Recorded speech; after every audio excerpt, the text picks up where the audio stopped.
Hamburg, April 1961. A music shop called Steinway Music House on a shopping street in the middle of the city called the Kolonnaden. An 18-year-old from Liverpool walks in with a problem. He is the bass player in his band, and he did not choose to be. The job landed on him because the man who had it left, and nobody else wanted it. He has no bass. He is left-handed, which makes every instrument in the shop useless to him, and he cannot afford the one he actually wants, an American Fender, because the American guitars cost more than he will earn in a year of playing German clubs. So the salesman takes an order, a custom instrument built left-handed from a German factory a few hundred miles south, 287 Deutschmarks, somewhere around 25 pounds, paid off over 10 monthly installments. The young man will say for the rest of his life that it cost him about 30 quid. Here is the part that should stop you. He had to be in Germany to do it. That instrument, the violin-shaped Höfner 500/1, could not be bought in a British music shop in 1961, not in 1960, not in 1959. Hofner had been building it since 1956, and building it for the European market, and Britain was not on that list. It did not appear in a British catalog until 1963, and it only appeared then because the boy who bought one in Hamburg had by that point become the most famous bass player alive. Which leaves us with something strange. The sound that the entire world files under British. The bass on Love Me Do. The bass on She Loves You. The bass on The Ed Sullivan Show in front of 73 million Americans. The bass on the roof at Savile Row in January 1969 came out of a German workshop, was played by a Liverpudlian, and had to be bought abroad because his own country would not sell it to him. But the real story of Höfner in Britain is not a story about a German company that got lucky, and it is not a story about one bass. It is a story about a British law, a currency rule, written in Whitehall by men who had never held a guitar, designed to protect the pound against a mountain of war debt, and which accidentally decided what British rock and roll would sound like for a decade. It made Höfner. And the moment that rule was lifted, it began to kill it. If you have ever wondered why the instruments that shaped British music so often came from somewhere else, this channel is where those stories get told properly. Subscribe and stay with this one, because the ending happened 4 months ago, and almost nobody has told it yet. Höfner did not begin as a guitar company. It did not begin in Germany either. On the 8th of September, 1887, a 23-year-old named Karl Höfner sold his first violin bodies to a dealer in the town of Markneukirchen. He got 4 marks for them. He wrote it down in his business diary, which is why we can still date it to the day.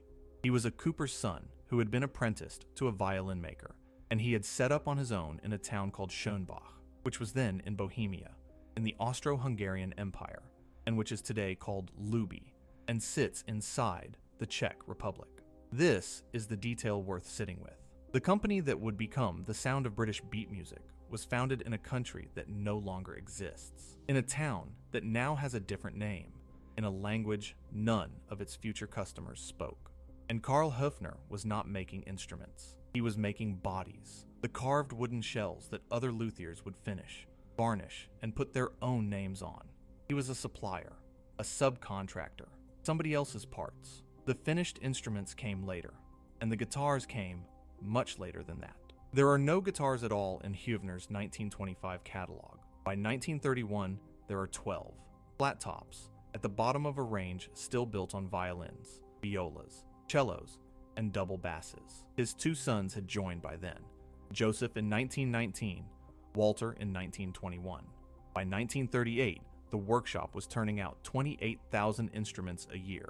Then it was taken from them. In the summer of 1945, the Czechoslovak state confiscated the company. The German-speaking population of the Sudetenland was expelled, millions of people, the Höfners among them. Walter came out of a prisoner of war camp in 1947. In the spring of 1948, Joseph and his father, Karl was 84 by then, were given permission to leave, and they crossed into Bavaria with what they could carry. On the 1st of January, 1949, in a village called Murendorf, they started making instruments again. What happened next is the best thing in this whole story, and it has nothing to do with guitars. There were hundreds of violin-making families in the same position, an entire industry expelled at once with nowhere to go. A plan was drawn up to build them a settlement. Murendorf was the first choice, and in July 1949, the people of Murendorf voted it down. So the offer went to the next village along. Bubenreuth was a farming community of fewer than 700 people. On the 3rd of October, 1949, its council voted, unanimously, to take in more than 1,600 refugees, more than twice its own population. The foundation stone went down on the 20th of October, and the first 25 prefabricated houses were occupied 2 weeks before Christmas. A village of farmers doubled itself overnight to house a trade it did not practice. Within 15 years, that village would be making the guitar in the hands of the most famous band on earth. Now hold that thought and cross the North Sea, because at exactly the same moment, Britain was quietly building the other half of this story. Britain came out of the Second World War, owing an enormous amount of money, most of it owed in dollars. And the government's problem, every single year, was that the country did not have enough dollars to pay for what it wanted to buy. So the Board of Trade did the only thing it could. It restricted what could be bought from what officials called the dollar area: the United States, Canada, and 16 countries in Central and South America. This needs stating carefully, because the temptation is to make it simple, and almost everybody does. Britain did not ban American guitars. There was no law about guitars. There was a currency control on an entire category of imports, and stringed instruments happened to be sitting inside that category. Guitars were collateral damage in an argument about the balance of payments. In November 1951, Melody Maker told its readers what was coming. The import of musical instruments and records, it wrote, hitherto unrestricted, is to be drastically curtailed. Initial reports suggest a 75% cut may be expected. So, picture the British music shop of 1952. The instruments every player wants are on the other side of a wall that has nothing to do with music. And here is the mechanism that decided everything. Britain and West Germany were both inside the European Payments Union, a clearing system that let European countries trade with each other without spending a single dollar. American guitars cost dollars Britain did not have. German guitars did not. That is the whole answer to the question in the title of this video. Höfner became the sound of British music because of an accounting arrangement. Somebody had to walk through that door, and the man who did was called Ben Davis. Davis and his brother Lou ran Selmer of London, a British company founded around 1928 that had started life as the UK agent for Selmer saxophones from Paris, and which by then occupied a shop at 114 to 116 Charing Cross Road. Selmer had been bringing in Hofner double basses since March 1948, and at some point around 1952, Ben Davis and Joseph Hofner shook hands on something much bigger. Selmer would be Höfner's exclusive distributor, not just for Britain, but across the entire Commonwealth. Now, what Davis did next is the reason this is a British story and not a German one. In Germany, Höfner sold instruments by number: the 455, the 457, the 125. Ben Davis took one look at that and decided it would not do for a British shop window, and he renamed the range in English: the Senator, the President, the Committee, the Congress, the Club, the Verithin. Those are not German model names translated. Those are British names, invented in London, for a British market. And they are the names collectors still use today. And one of them traveled back. Selmer called the little one, 125 and 126, the Club 40 and the Club 50 from 1955. It took Höfner 3 years to notice how well that worked. And in 1958, the company began using the word club in its own catalog for its own customers in a country where the name meant nothing. A British salesman named a German guitar, and the German factory adopted it. He went further. He specified changes: mother of pearl inlays in the headstocks, triple dot markers, a Selmer tailpiece, blonde finishes that Höfner had not been making. Some of those British specifications were so successful that Höfner rolled them back into its own standard catalog for everybody else. And Davis insisted on something Höfner did not otherwise bother with: serial numbers, which gives collectors a rule that still works. If a vintage Höfner has no serial number, it was never a Selmer guitar. So the instrument was built in Bavaria.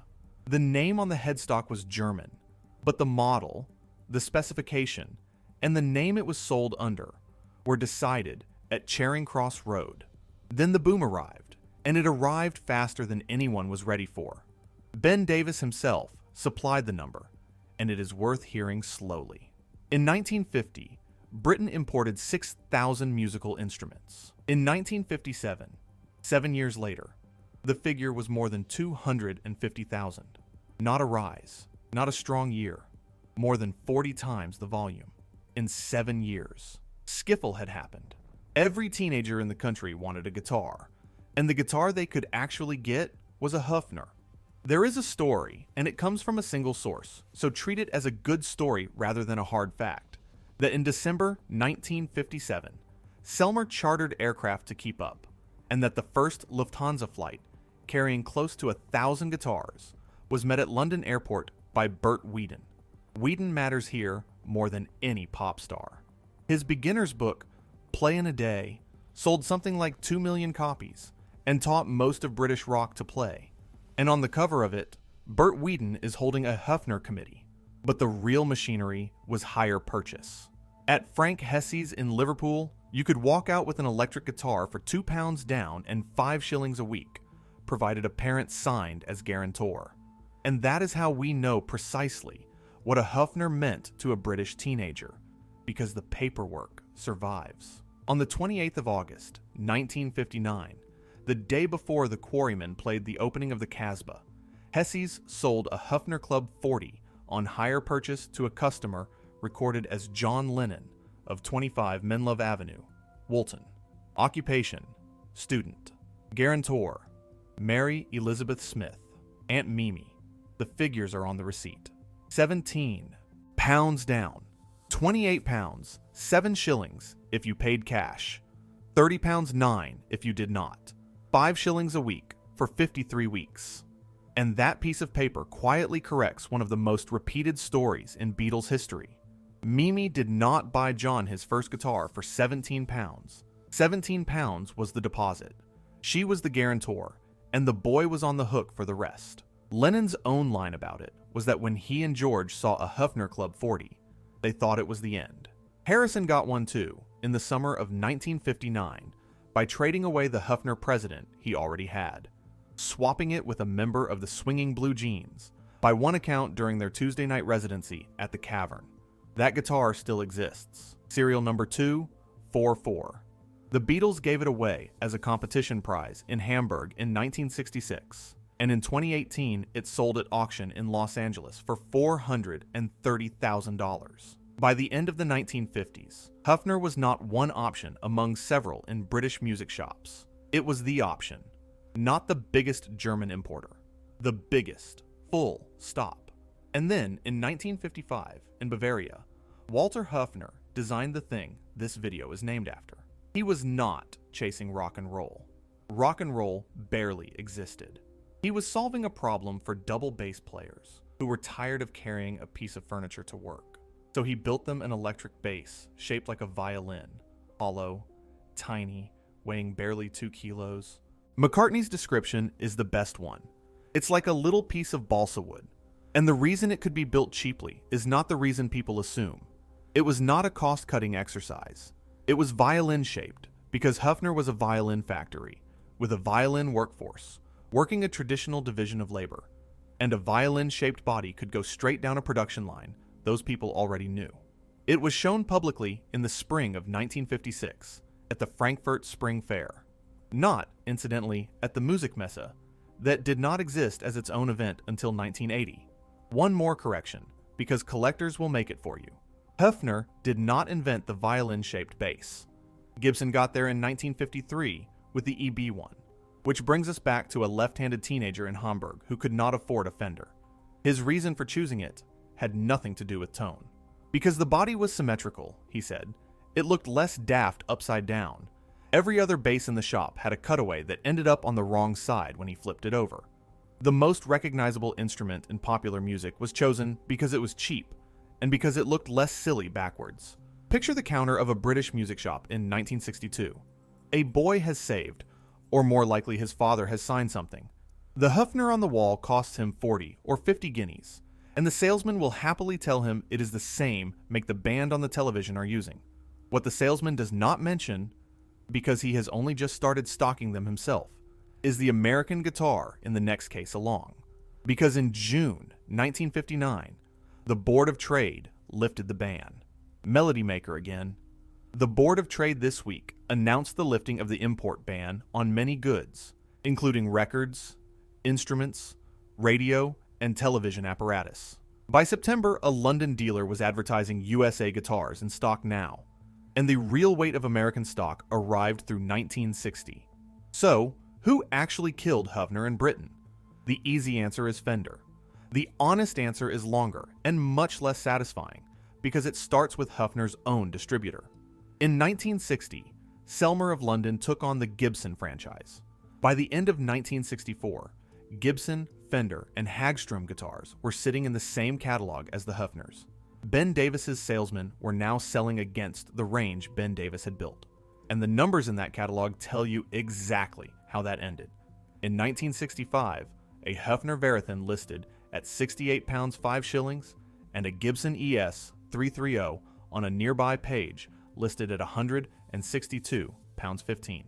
The Gibson cost roughly 2.5 times as much, and for the first time, a British player could actually have it.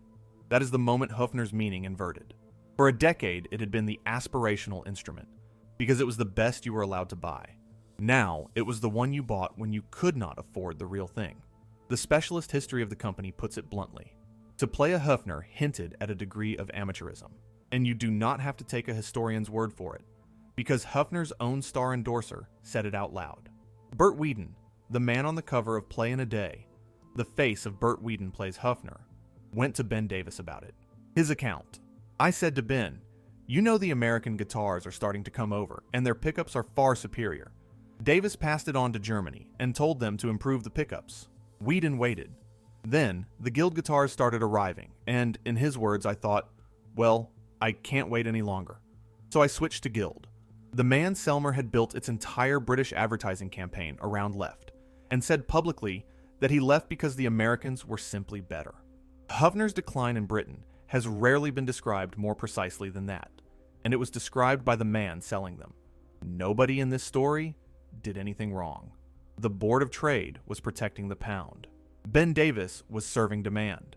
Höfner was building what it had always built. Every single party behaved rationally, and the outcome was still fatal, which is usually how these things actually work. And then the timeline turns very hard. In the autumn of 1963, the same autumn the Beatles broke, Selmer quietly dropped all 3 club models from its catalog. In 1964, the Davis brothers sold their majority stake and retired to the south of France. The buyer, reportedly, was a Midlands firm that made umbrellas. Höfner's own words about what followed are flat and unsparing. A steady decline in sales throughout the period 1965 to 1970. The company's shipping records survive, and Höfner is careful to warn that they are incomplete. So read them as a trend rather than an audit. The trend is brutal. The President: 1,648 guitars shipped to Britain in 1960. In 1971, 1. The Congress: nearly 2,000 in 1958. 6 in 1971. Turnover peaked at 11 million marks in 1966 and fell to 6.75 million by 1969, a 39% collapse in 3 years, at a company that had just come off 4,000 guitars a month. Selling the range was not the same as saving the company, and losing Britain was not the same as losing everything. But Selmer itself was already gone. It passed to Chicago Musical Instruments, then to Norlin, Gibson's parent, which from 1976 dismantled the British business piece by piece, until what remained was an organ repair center with 1 employee on the payroll. The shop at Charing Cross Road, where half of British rock bought its first guitar, became a computer shop in the 80s. There is a fast food restaurant on the site now. And in 1978, in the wreckage, there was one last humiliation. Selmer had registered the rights to the name Höfner in Britain back at the start. To sell guitars in the country it had once owned, the company had to buy its own name back for £1,000. That figure rests on a single source, so hold it loosely. But even loosely held, it is the whole relationship in one line. Now the twist, and it involves a crime. On the 10th of October, 1972, a van sat overnight in Cambridge Gardens, Notting Hill, while Wings moved gear. Somebody got into it. The 1961 Hamburg Bass went. Not in 1969, and not at Apple during Let It Be. That is the version everybody repeats, and it is wrong. The confusion comes from the last time the bass was photographed, the 21st of January, 1969. It stayed with him another 3.5 years. The roadie responsible, Ian Horn, expected to be sacked. McCartney's response was, "It's all right, I've got another one." And then he never publicized the theft, which is exactly why it stayed lost for half a century. Here's the twist. That theft is the reason the bass survived. A famous stolen instrument gets broken up, refinished, sold on in parts, or vanishes into a vault. This one went to a petty thief, then reportedly to a pub landlord named Ron Guest, traded, the story goes, for beer, and then into a loft, where it sat, untouched, for decades. The people who stole it and sat on it are the reason it came back complete, because somebody went looking. In 2018, during a session in which Höfner was trying to build a copy of his second bass, there being no spare in existence, McCartney asked a Höfner man named Nick Wass over a coffee break whether he knew what had happened to the one that got pinched. Wass started hunting. The search went public in September 2023, joined by the journalist Scott Jones and the researchers Naomi Jones and Kathy Harrison. Note what that means. The attempt to replace the second bass is what recovered the first. It was in Hastings, in the attic of Kathy Guest, the widow of the landlord's son.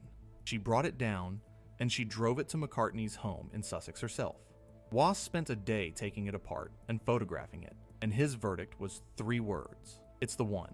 The clincher was a red-tinted respray from a repair in the 60s, a finish no factory ever applied.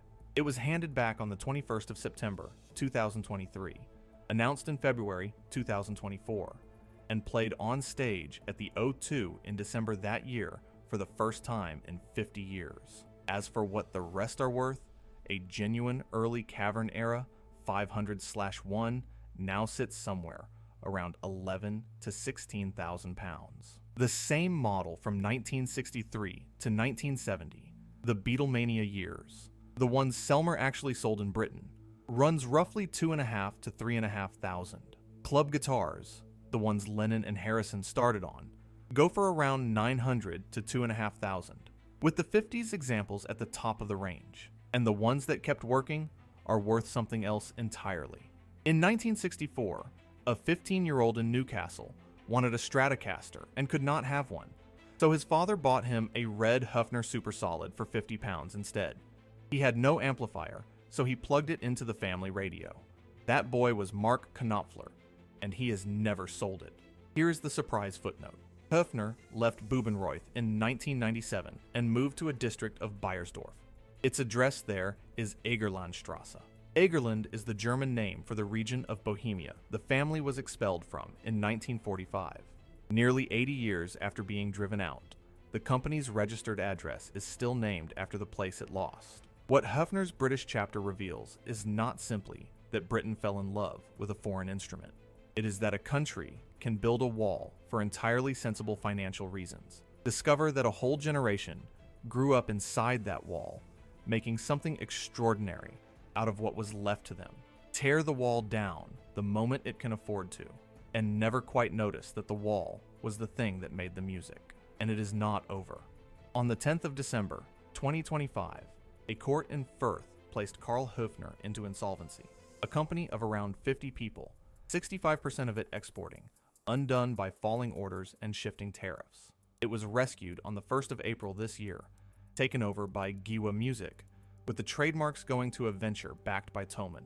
24 of those jobs survived, which means that this morning, in a workshop in Bavaria, somebody is gluing a hollow violin-shaped body that a Liverpool teenager could not buy in his own country, for a company that has now been expelled, sold, renamed, bankrupted, and saved, and is still, somehow, making the same bass. That's the story of Höfner in Britain. See you in the next one.